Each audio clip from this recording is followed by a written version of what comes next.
Today I am going to show you how to cut brinjal for fry. I have nicely washed them and kept it ready. They are all fresh brinjals and they are of two different colors which I have taken here. So see the video till the end so that it will be very useful to you. Let us begin. I am going to start with this.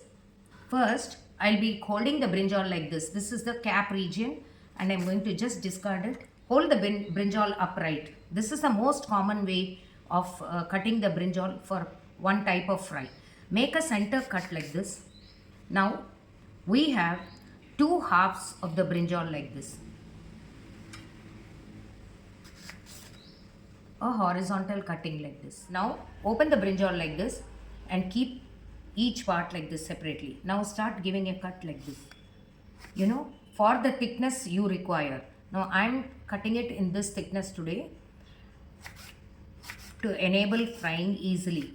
So it is up to you for the thickness.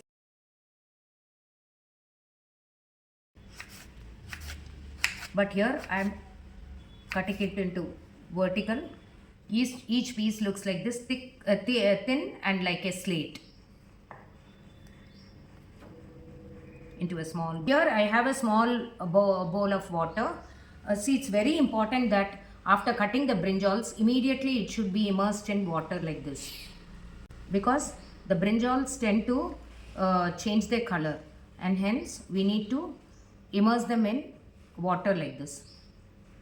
So now one type of cutting is over.